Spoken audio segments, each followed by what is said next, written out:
to hear is true. Only the names have been changed to protect the innocent. Fatima, best of all king-size cigarettes, brings you Dragnet.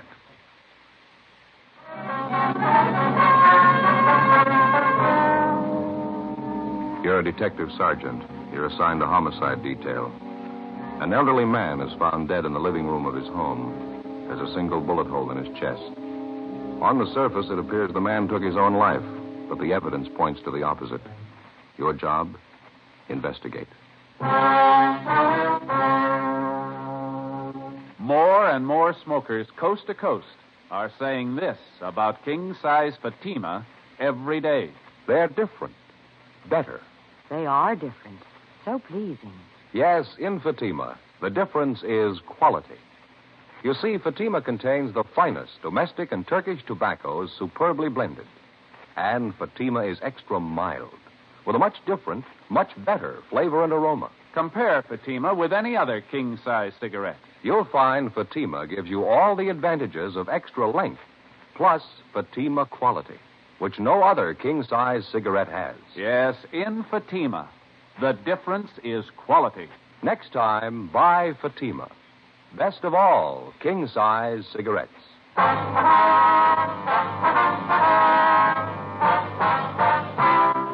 Dragnet, the documented drama of an actual crime.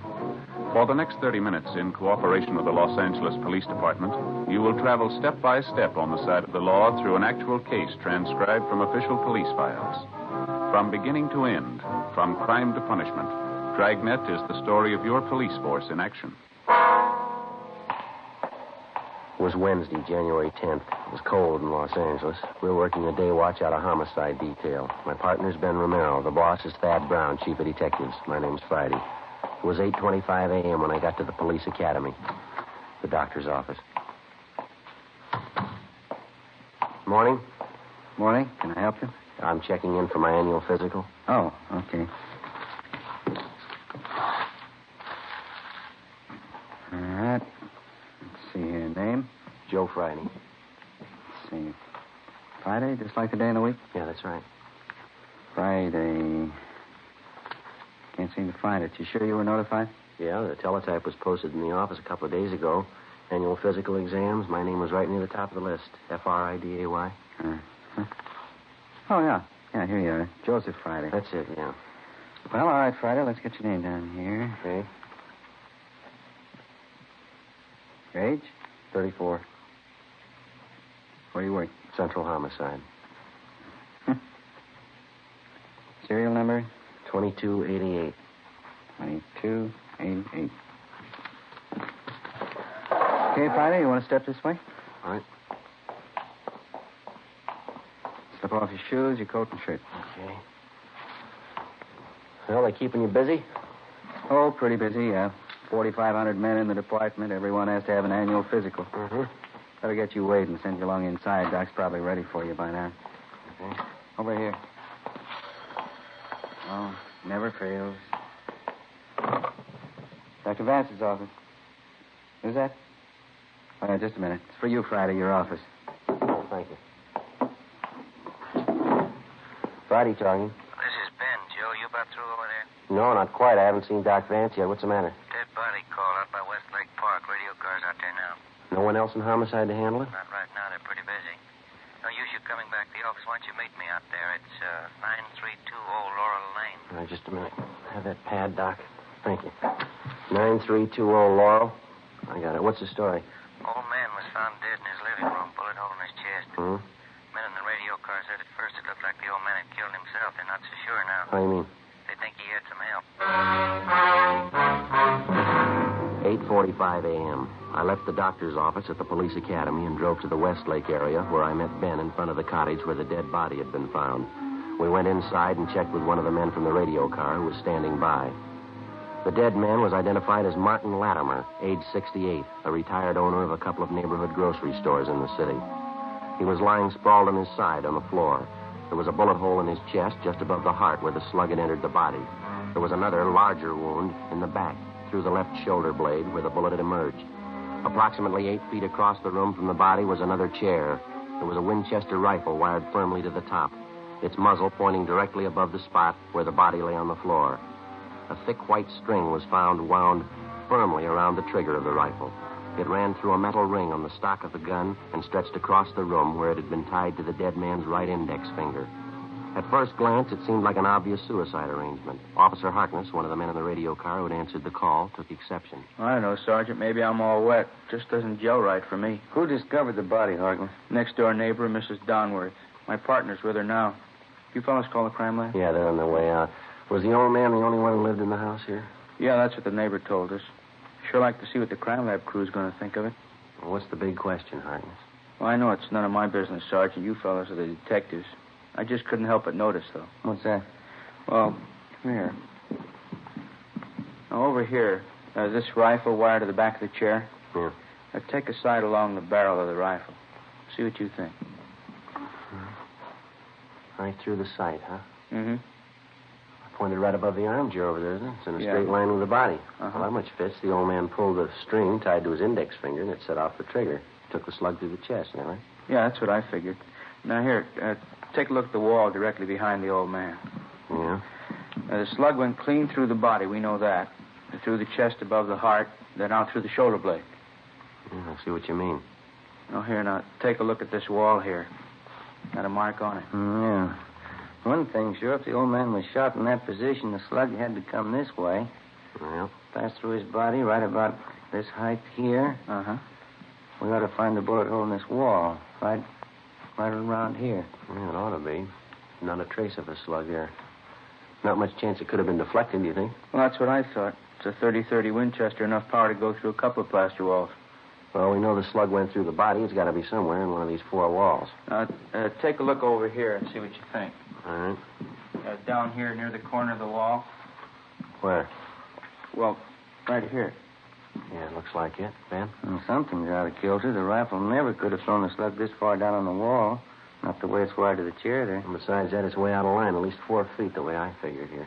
Well, I know it's none of my business, Sergeant. I couldn't help but notice it, though. You want me to stand by outside? Yeah, okay, if you will. Would you mind checking with your partner? See if we can have that neighbor lady brought over for questioning, would you? Right, I'll check with him now. Oh, thank you. Sure. I'm going to take another look at that rifle. Well, it sure doesn't add up too well, does it? Even if the old man jerked the gun when he pulled the trigger with that string arrangement, the slug couldn't have passed through his chest, out his back, and then hit the wall where it did. Well, stand just behind the body, would you, Joe? See if it's possible to line it up. All right, what about here? That look about it to you? Yeah, that's good. Let me see here. No, not a chance, Joe. It's way out of line. Uh-huh. That's the gun that killed him. The old man didn't pull the trigger. Not from there, anyway. Well, there's one other chance. Yeah? Somebody pulled it for him. Lieutenant Lee Jones arrived with his crime lab crew and went to work. We put in a call to the coroner's office, and then the dead man's neighbor, Mrs. Elsie Donworth, was brought over for questioning. She was a chubby, matronly lady, about 45. She told us she'd been a neighbor to the aging Martin Latimer for more than 10 years. I take it you knew Mr. Latimer pretty well, ma'am. Yeah, I suppose. Didn't have any relatives, poor man. All alone. He was in the grocery business for years. He made some nice money, I guess. Retired about 8 years ago, sold both his stores. Had an income from a mortgage on one of them. $150 a month. Yeah, he was very comfortable. Mm-hmm. Wasn't a penny pincher at all, but he was thrifty. It was the same way with my husband, Claude. He used to say, take care of the dimes and the dollars will take care of themselves. Well, Mrs. Donworth, can you think of any reason why Latimer would want to take his own life? Oh, I suppose. And poor old man's getting along in years. For a long time there, he was afraid he was going to die with cancer. Is that so? Did Mr. Latimer have cancer, do you know? Oh, no, he kept thinking he was going to die with it. Could you come next door to my place while I get some of my laundry out? We could talk there. It's just across the yard. All right, ma'am, that'll be fine. Hey, do you want to tell Lee Jones will be next door, Ben? Guess you better let Harkness know, too. Yeah, right. I'll tell him. Thank you. About that cancer business, officer, Mr. Latimer was always talking about it. Yes, ma'am. He finally went to a doctor about it. That was last week only. He came back and he told me the doctor said for him not to be so silly about it. He was a well man in good health. When was the last time that you saw Latimer, ma'am? Day before yesterday. Oh, we laughed and joked over the back fence. Mm-hmm. Poor old man. He had such a nice smile. Reminded me a good deal of Claude. That was my husband. Well, I'd like to have your honest opinion, Miss Donworth. Do you think Mr. Latimer killed himself? Well, I suppose that rifle in there, that terrible contraption. Joe, I wonder if I could talk to you a minute. Yeah, okay. Would you like to go on ahead over next door, ma'am? We'll be right with you. All right, officer. Thank you very much. We'll be right there, ma'am. Yeah. Crime lab crew's having a field day. They say if the old man shot himself with that rig, it ought to make Ripley's call. They find anything definite? Dusted the rifle for fingerprints. Didn't find a warrant. How about that? Yeah, well, it makes less sense than that slug buried in the corner of the wall, doesn't it? Sure does. Checked the desk in the living room and found some correspondence Latimer was having with some woman through a Lonely Hearts Club. Yeah? You find any reason why he'd want to die? Pretty good reason why he'd want to live. Huh? Found a photograph. Beautiful girl. Looked to be about 24 or 5. What about it? She was going to marry him. The crime lab crew continued their routine investigation of Martin Latimer's cottage. They removed a .30-30 slug from the corner of one wall. Ben and I went next door to question the neighbor, Mrs. Donworth. There didn't seem to be any common ground at all between the evidence in the house and the information that she had to offer. As we continued questioning her, Mrs. Donworth remembered that a month before, Latimer had told her that something might happen to him and he wanted to make out a will. He asked if she would witness the will. A few days later, Latimer's lawyer came to the house and Mrs. Donworth witnessed the signing. At that time, she said Latimer made the remark, "I don't feel like going on much longer anyway. If death means arrest, I think I deserve one." Mrs. Donworth kept busy with the laundry while we interviewed her. Could you let me get by to the mangle, officer? I have to get some of this ironing done. Yes, ma'am, I'm sorry. I'm afraid there's one thing I don't remember you telling us, ma'am. Did you hear anything out of the ordinary going on next door or this morning or last night? No, nothing I noticed anyway. Officer, did you see that knob on the washer, the one on the left? Oh, you mean this over here? Yeah, just lift it up and turn it around to off, please. It says off right there in the dial. Yes, ma'am, I see. There you are. Yeah, thanks. No, there was nothing I heard from next door to remark about. Of course, it's so noisy around here that time of morning you can't even hear yourself think anyway. How's that, ma'am? Trucks passing by up and down every morning. They're not small trucks either. They start in at 6 a.m. and they rattle past for 2-3 hours, please. The first good explanation we've had on this thing. Could you give us the names of some of the other people on the street who knew Mr. Latimer pretty well, Mrs. Donworth? Yeah, I suppose. I don't think any of them knew the poor old man as well as I did. Most of them are younger folks, parties and things.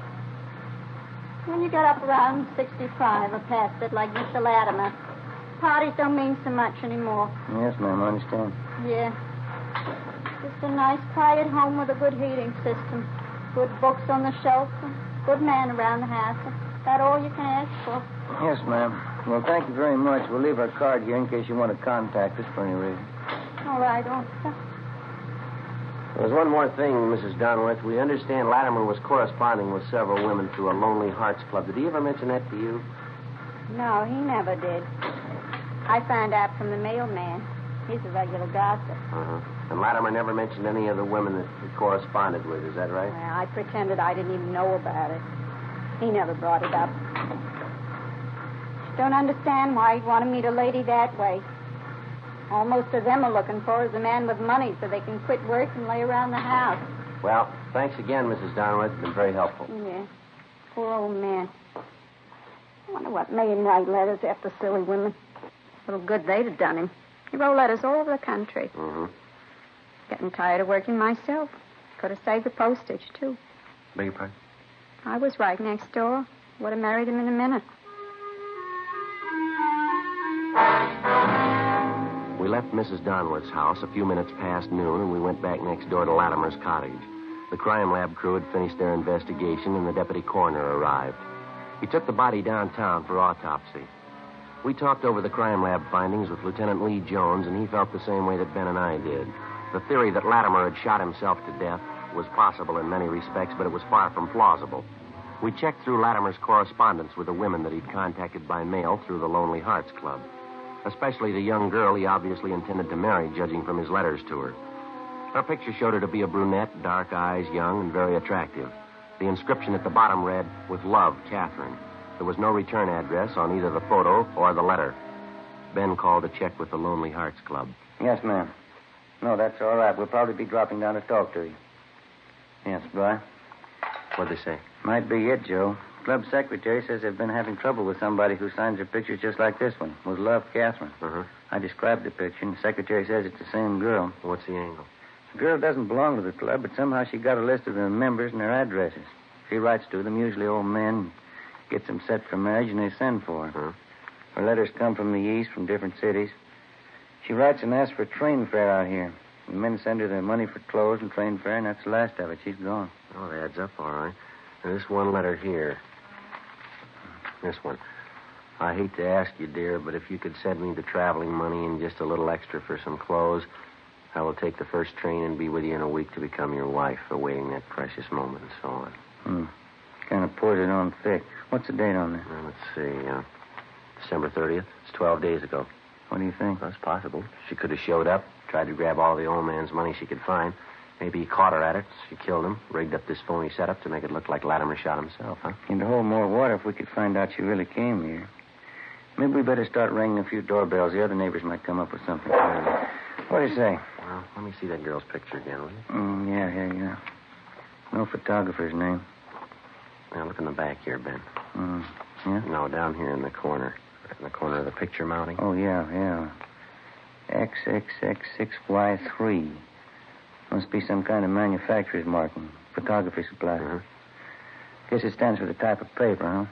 You know anything about the photo business? No, I don't. Neither do I. Let's find somebody who does, huh? Before we drove back to the office, Ben and I covered the rest of the neighborhood and talked to everybody who knew the dead man, Martin Latimer, even remotely. They told us nothing that we didn't already know. There'd been no strangers seen visiting the old man. No one had noticed anything out of the ordinary in Latimer's daily routine. 3 o'clock that afternoon, we checked with the police photo lab. They told us that the symbols stamped on the cardboard frame of the photograph signed Catherine were symbols used by a photo supply company up in San Francisco. We went back to the office and got in touch with the San Francisco firm. We were told that the symbols indicated the style and the size of photographic mounting, and further, that this particular type of mounting was distributed only throughout 7 western states. They gave us a list of 18 photo studios in Los Angeles who kept that particular mount in stock. It was a long chance, but we started checking them out. Meantime, we'd run the girl through R&I and gotten out an APB, seeking information on her. 3 days later, Ben and I had checked out 10 of the 18 photo studios on our list. The 11th was the M&Y Family Portraits on Melrose. Yes, sir. Can I help you? Police officers, would you mind taking a look at this photograph here, please? Let's see. Would you like an enlargement? Got a special price on enlargements this week? No, sir. We'd just like to know if you can identify this girl, that's all. Oh. Well, do you recognize her at all, sir? I know her. Sure you wouldn't like an enlargement?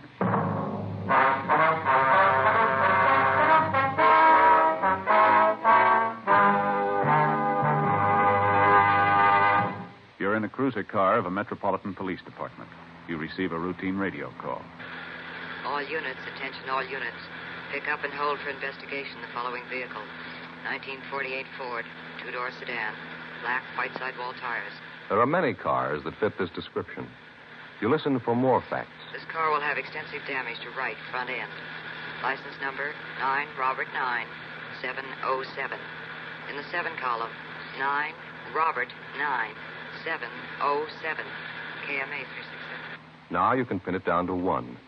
It's the same with cigarettes. There are many king-size brands to choose from. But when you know all the facts, you'll make your choice, Fatima. Here are those facts. Fatimas are the same in length and circumference as any other king-size cigarette. 85 millimeters long, 1 1/64 inches around. And Fatima filters the smoke exactly the same long distance. But in Fatima, the difference is quality. Fatima gives you extra mildness, a much different, much better flavor and aroma. Remember, Fatima gives long cigarette smokers all the advantages of extra length, plus Fatima quality, which no other king-size cigarette has. Next time, insist on the best. Buy Fatima, best of all king-size cigarettes.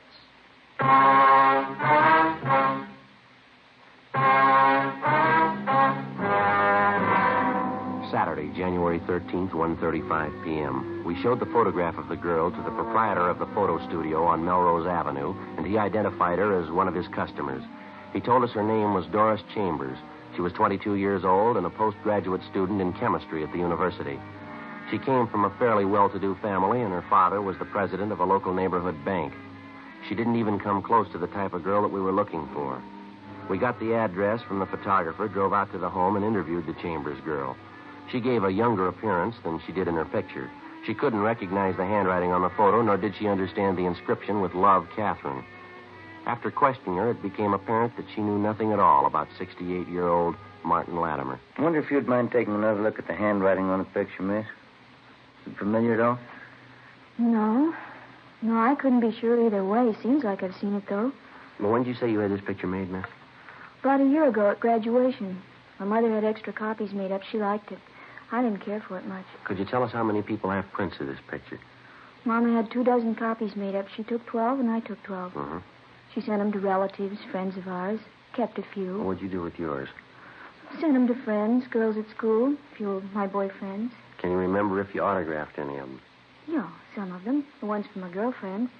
Others I gave out plain. Well, can you try and think who you gave those to, miss, the unsigned pictures? One went to Carl, I know that. And Ray, and Fred and Don, and Warren. I think that's it. I wonder if we could have their full names and addresses, please. Yes, all right. I don't know what I'm saving all this junk for. Old letters and... Could I see that picture, please? Yeah, here you are. Look, it's the same writing. I thought I'd seen it before. Ma'am? This old letter from Warren. See the writing? Doesn't it look the same to you? Looks close, Joe. Yeah, we'll have Don Meyer in handwriting check it over. Who is this Warren, Miss Chambers? Warren White. Here's his address right here. Yeah, I'll copy it, Joe. Fine. Warren and I went to college together. We were engaged to be married for a while, then I broke it off. I see. Warren's a serious boy. He was very thorough, a perfectionist. You know, Sergeant? He never does things halfway. That's so? Never known Warren to do anything in his life halfway, not once. Well, he's going to have a perfect record if that handwriting matches. What can they do to him? I don't know, but they won't do it halfway. 2:55 p.m. We left the home of Doris Chambers and drove down Beverly Boulevard to 743 North Clarewood Avenue, an apartment house where the suspect was supposed to be living. We talked to the manager, and he told us that Warren White had moved without giving notice 3 days before, on January 10th, the same day 68-year-old Martin Latimer was found dead in his home. We got on the phone, talked to Doris Chambers again, and she gave us a lead on Warren White's married sister. 7:30 p.m. We met with the sister of the murder suspect, and she told us that her brother Warren had phoned that morning and asked for an emergency loan of $200, which she didn't have to give him. The sister gave us White's new address, and we checked it out. It was one of those run-down, futuristic-style apartment houses built in the mid-30s. It was on a narrow road high above Sunset Boulevard, overlooking most of Hollywood. White wasn't in, and the manager said he wasn't expected back till early the next morning. We had the manager let us in White's apartment. We waited. Midnight. 1 a.m. No sign of the suspect. No denying it is sure a beautiful view from here. It's the best in town. Be nice for single fellows up here, wouldn't it? Wouldn't work with the family, though. Well, how about you, Joe? Why don't you get your mother looking around up here? It'd be a beautiful place for the two of you. No, I don't think Ma'd ever leave the house. She's been there for 40 years. I guess she'll stay there till she dies. Would be nice up here, though, wouldn't it? What a view, huh? Mm-hmm. Well, why don't you try talking her into it? You got nothing to lose. Yeah, I might do that. Why don't you slide up one of the windows? It's getting a little stuffy in here. Yeah.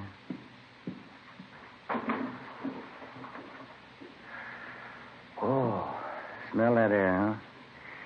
That's great. Yeah. What time you got? 1:45.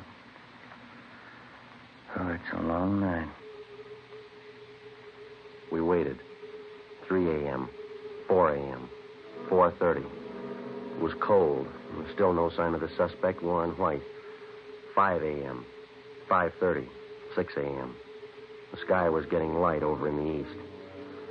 6:30, 7 a.m., 7:30. We kept waiting. No sign of the suspect. We called the office and arranged for a relief. 8 a.m. We could hear groups of youngsters passing by outside, trooping into the main yard of a grammar school just below the apartment house. We kept waiting. At 8:15 a.m., we heard a car pull up in front of the apartment house. Footsteps came down the driveway, up the path, and stopped outside the door. We heard a key turn in the lock.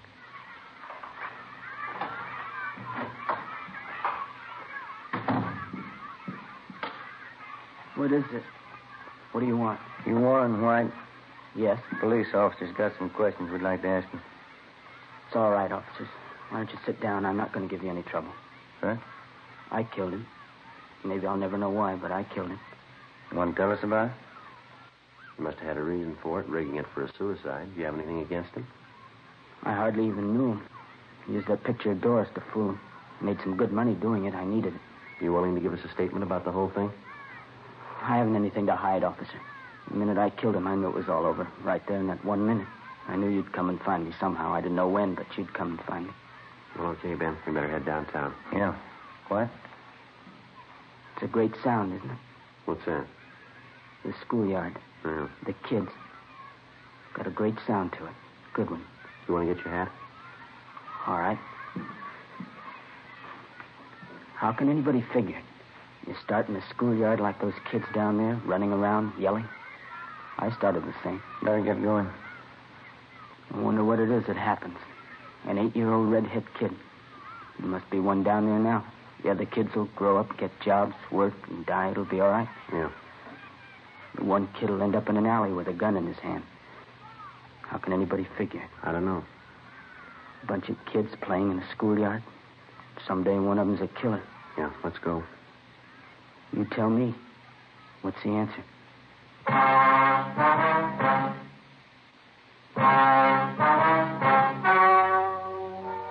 The story you have just heard was true. Only the names were changed to protect the innocent. On April 2nd, trial was held in Superior Court, Department 88, City and County of Los Angeles, State of California. In a moment, the results of that trial. And now, here is our star, Jack Webb. Thank you. Friends, it's come to my attention that some people have a misunderstanding about the cost of Fatimas. Well, I'd sure like to straighten that out for you right now. The cost of Fatima is the same as the cigarettes you're now smoking. Yes, that's right. Fatimas cost no more. But in Fatima, the difference is quality. Buy Fatima in the golden yellow package.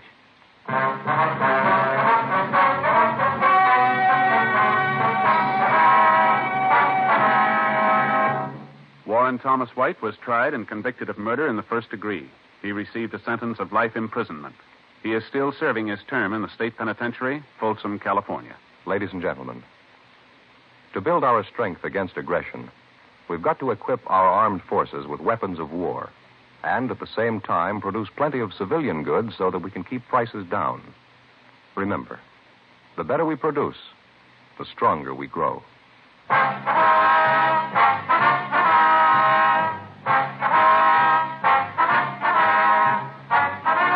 You have just heard Dragnet, a series of authentic cases from official files. Technical advice comes from the Office of Chief of Police W.H. Parker, Los Angeles Police Department. Fatima, best of all king-size cigarettes, has brought you Dragnet, transcribed from Los Angeles. Stay tuned for Counter Spy next over NBC.